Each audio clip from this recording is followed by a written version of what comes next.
जय श्री राम मित्रों, आप सभी का स्वागत है ज्ञानवर्धक प्रसंग में। मित्रों, हम बात करेंगे हमारे कर्म के फल के ऊपर। देखिए, हम सभी लोग जानते हैं कि हमें जो कर्म कर रहे हैं उनका फल जरूर मिलने वाला है। या वर्तमान जीवन जो हम जी रहे हैं, जिसमें जैसे मनुष्य जीवन में हमें सोचने समझने की क्षमता दी गई है, हम सोच सकते हैं, विचार कर सकते हैं और सही निर्णय ले सकते हैं। इसी सही निर्णय का सबसे बड़ा मकसद यही है। परमात्मा की सर्वोत्कृष्ट कृति मानी गई है। परमात्मा ने बहुत सारे जीवों का जन्म किया, लेकिन मानव को ही इतना सर्वोत्कृष्ट क्यों बनाया? परमात्मा ने ये सोचकर उसका निर्माण किया कि तू मेरे द्वारा जो सृष्टि बनाई गई है, उस सृष्टि का एक माली है और उस सृष्टि को तू चरमोत्कर्ष की तरफ ले जाएगा, ना कि उसका विनाश करेगा। मित्रों, ध्यान रखिएगा, यदि आप अपने जीवन में गलत कार्य कर रहे हैं, अपने कर्मों को गलत रख रहे हैं, गलत कर्मों के साथ जीवन जी रहे हैं, तो मान के चलिए आपका अहित होना निश्चित है। ये अभी कलयुग चल रहा है, ध्यान रखिएगा। सतयुग नहीं है कि आपको अगले जन्म में मिलेगा इसका फल। ये कलयुग चल रहा है, यही आपको भुगतना पड़ेगा। एक छोटी सी कहानी है, इस कहानी के माध्यम से समझेंगे कि आपको कर्मों का फल कैसे मिलने वाला है। एक छोटा सा गांव था जिसमें गिने चुने घर थे और उसी गांव में एक साधु सन्यासी रहा करता था। साधु सन्यासी का नियम था कि प्रतिदिन घर से भिक्षा मांगकर फिर भोजन करना और भगवान की सेवा में लीन रहना।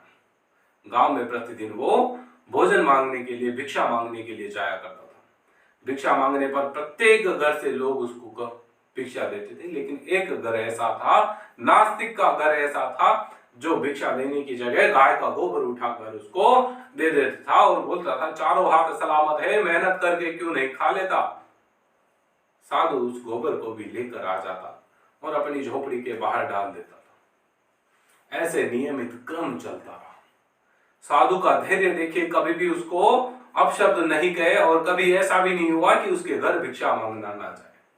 ये भगवान का निर्णय था कि बेटा समझ जा, इतना तुझे बार बार समझा रहा हूं, अब भी मौका है, अपने कर्मों को सुधार ले।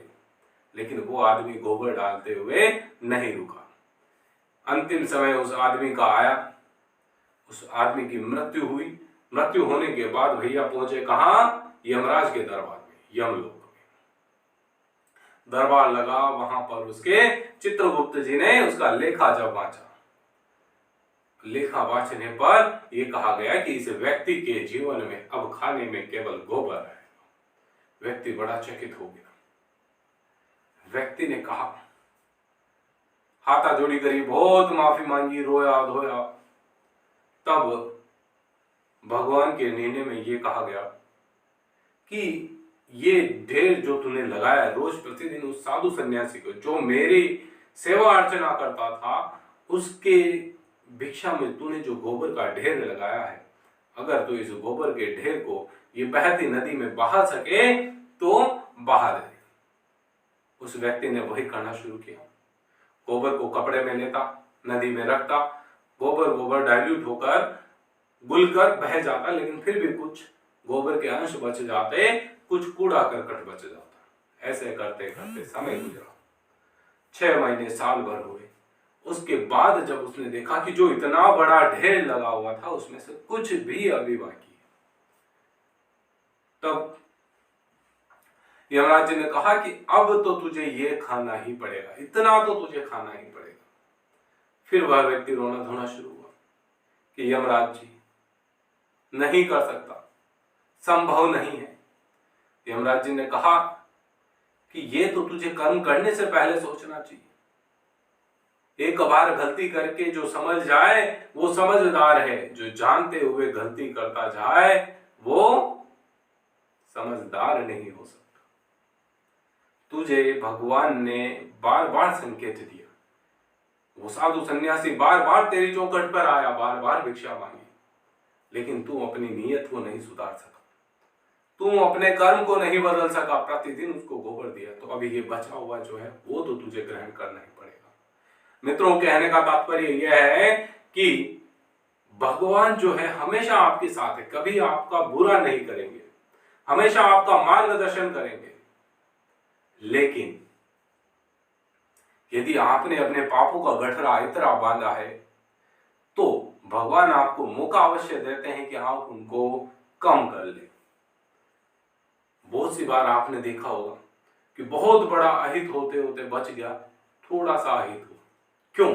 क्योंकि आपने पिछले जन्म में जरूर बुरे कार्य किए हैं, बुरे कर्म किए हैं, जिसका प्रतिफल आपको इस जन्म में बहुत बड़ा भुगतना था, लेकिन इस जन्म में आपने ऐसे कर्म किए हैं जिससे उस प्रतिफल को सूक्ष्म किया गया है। इस छोटे से वृत्तांत से आप समझे होंगे कि आपको जीवन कैसा जीना चाहिए। क्या आपके साथ कुछ जाने वाला है? जन्म लिए उस समय कुछ साथ आया नहीं, तो जन्म से जब आप मरेंगे इस जन्म में तो आपके साथ कुछ जाएगा नहीं, सब कुछ यहीं छूट जाएगा। तो आपके साथ क्या जाने वाला है? केवल आपके कर्म जाएंगे। अपने कर्मों को सुधारें, अपने कर्म ऐसे करें कि आगे जाकर जब दरबार में आपका हाजिरी लगे तो वहां पर आप सर उठाकर कह सकें कि मैंने लोक कल्याण परमार्थ हित में कार्य किया है।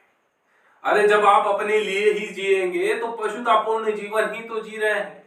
क्या आप मानव कहलाने लायक है? क्या इंसान है? आज के युग में आर्थिक युग चल रहा है, हर एक व्यक्ति को पैसा पैसा चाहिए। वो पैसा चाहे किसी भी कृत्य से आए, हराम का कमाया हुआ पैसा आपको जरूर दुख देता है। ध्यान रखिएगा, ऐसा नहीं बेईमानी से कमा लिए 100 और 80 रुपए दान कर दिए तो वो धर्म नहीं है, वो आपके पुण्य में काउंट नहीं होगा, नहीं गिना जाएगा। ये बात ध्यान रखिए।